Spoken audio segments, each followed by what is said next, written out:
কেন? ভারত কারো দেশ? মিয়া ইতিহাস জানেন না? ভারত এমন একটা বরকতের দেশ, পৃথিবীর ইতিহাসে ভারত ওই জমিন যেখান থেকে পৃথিবীর ইতিহাসে প্রথম হজ শুরু হয়েছে, বাইতুল্লাহর হজ ভারত থেকে। পৃথিবীতে প্রথম মানুষ কে? আদম নবী ভারতের জমিন থেকে হেঁটে গিয়ে 1000 বার বাইতুল্লাহ হজ করছেন। 1000 বার? বিমানে, স্টিমার, কেমনে, কয়বার? 1000 বারের মধ্যে 300 বার করেছেন বড় হজ, 700 বার করেছেন উমরা। কয়শো বার? 700 বার করেছেন উমরা। কোথার থেকে? হেঁটে গিয়া। ভারতের ঘৃণা করেন কেন মিয়া? স্কুলের ছেলে চুরি করছে, ওরে যতমের মতো জুতার বাড়ি দাও, স্কুলকে খারাপ বলো কেন? কথা বলেন। ভারত থেকে নাপাক দূর করো। ভারত তো ওই জমিন যেই ভারতের রাজধানী দিল্লিতে আজও দাঁড়িয়ে আছে মুসলমানের ঐতিহ্য কুতুব মিনার। তুমি ভারতকে ঘৃণা করো কেন? বরং কোমরে গামছা বেঁধে রেডি হও, ভারত আমার দেশ, আমার দখল করে নিতে হবে আবার। ভারতের কথা শুনলেই চুলকানি। কি আমি যে কয়টা কথা বললাম বানায় বলছি? কি মনে হয় আমরা ভারতের দালাল? হ্যাঁ, কি আজীব কথা, পাগলের পাগলামি। মোগলদের ইতিহাস জানানো ভারতে। গোটা দুনিয়াতে ইসলামের যত আলো জ্বলে, লিখো, রাজনীতির ময়দানে যত ইসলামের খেদমত চলে, দাওয়াত ও তাবলীগের লাইনে ইসলামের যত খেদমত চলে, পীর মুরিদের লাইনে যত ইসলামের খেদমত চলে, সব ইসলামের খেদমতের গোড়া দেওবন্দ ভারত। ভারতের নাম শুনলেই কয় দালাল। আমাদের রক্ত ঈমান ওখানে ঢুকানো। গোটা দুনিয়াতে ইসলামের খেদমত চলে, এর পাওয়ার হাউস কই? কোথায়? কোথায়? দেওবন্দ। একটা মায়ের সন্তান দুঃসাহস নাই দেওবন্দীদেরকে ওভারটেক করে নতুন ভাবে কোন ইসলামের বাতি জ্বালাবে, কথা বলবে, সাহস নাই। মোগলদের ইতিহাস ভারত, কুতুব মিনার দাঁড়ানো ভারত, দিল্লির শাহী জামে মসজিদের খতিব শাহ ওলিউল্লাহ মুহাদ্দিস দেহলভী, সেখানে নামাজ পড়ে আসছি। হাজী ইমদাদুল্লাহ মুহাজির মক্কি তরিকাতের লাইনে রশিদ আহমদ গঙ্গুহি, কোথায়? ভারতের কথা বলা যাবে না। রেডি হও, ভারতকে দখল করতে হবে, এটা আমার বাবার দেশ। কার দেশ? আমার বাবাকে। কে? ভারতের পূর্বের নাম কি জানেন? পাক ভারত উপমহাদেশে বাংলাদেশ যখন হয় নাই, কি নাম? যখন বাংলাদেশ হয় নাই, পাকিস্তান হয় নাই, তখন পুরাটা কি নাম ছিল? হিন্দুস্তান। আরে কি নাম ছিল? হিন্দুস্তান কার নামের উপর হয়েছে তা জানেন? নূহ নবীর এক সন্তানের নাম হিন্দ। খবর নাই? পৃথিবীতে নূহ আলাইহিস সালাম, আদম আলাইহিস সালাম আসার বিদায়ের 1200 বছর, 600 বছর পরে নূহ নবী পৃথিবীতে আসছেন। 600 বছর পর, 1200 বছর পরে, 6 আবার 600 বছর পরে নূহ আলাইহিস সালামের যুগে প্লাবন চলে আসলো। কিচ্ছু ছিল না দুনিয়াতে। ওই নূহ নবীর আল্লাহ কি বানাইতে কইছিলেন? কিস্তি। বাংলায় কি? না, আজকে থেকে তওবা করেন, নৌকা বলবেন না। দেখবেন আওয়ামী লীগের নৌকা নেই। আচ্ছা বলেন তো, নৌকা কত বড় হয়? 50,000 লোক বসতে পারে? 500, 100?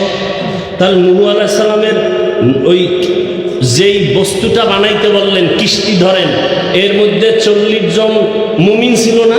তাদের ভক্তরাও ছিল, এবং প্রত্যেক প্রাণীর এক জোড়া করেছিল, গরু এক জোড়া, হাতি এক জোড়া, মহিষ এক জোড়া, ভেড়া এক জোড়া, বকরি। এটা তো মাটির উপরের দিকে হইতেছি, মাটির তলে আরো আছে না।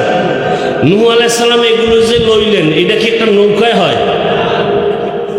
কি বলবেন বলেন? হ্যাঁ, তাহলে আজকে থেকে তওবা করি, আমরা মিথ্যা ভুল কথা আর বলবো না।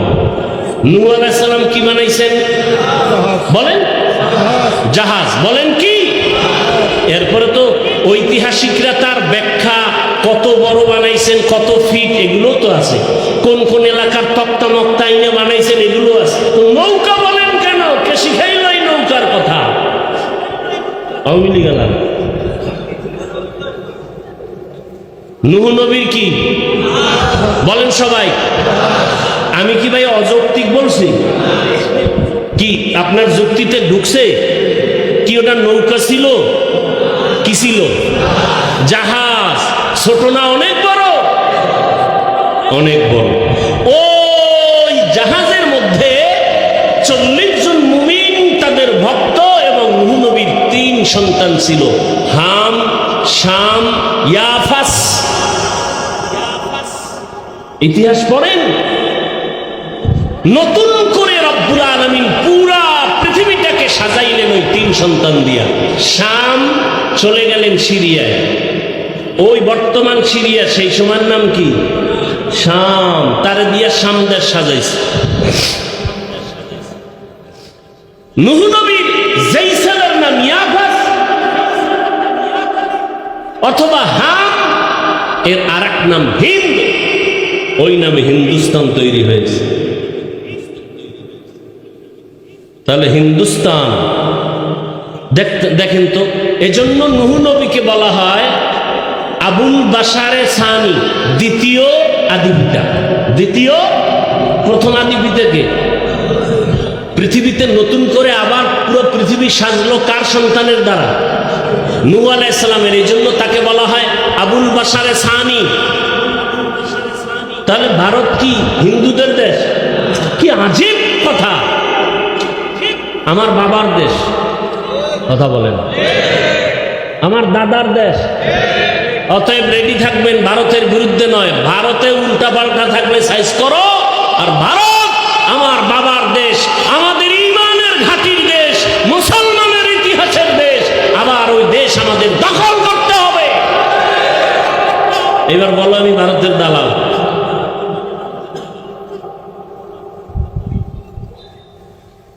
কি বয়ান লইলাম, 4-5 দিন বিছনায় হইয়া থেকে আইসা এ শেষ আছে আর কোনো? যেহেতু নাই আর বাড়াবাড়ি বেশি আর দূরে যাবো না, 2-1টা ঘটনা টেনে মোনাজাত দিয়ে দিই। আল্লাহ। তাহলে বাইতুল্লাহ হজ কেন? 3টা কারণ বলছি। রহমতের সেন্টার, রহমতে। আচ্ছা, আগে রেডিও বাজাইতেনি? রেডিও বাজাইতো না? রেডিও বাজাইতে গেলে কি এটা উত্তর দিকে ফিরে বাজাইতো? কোন দিক?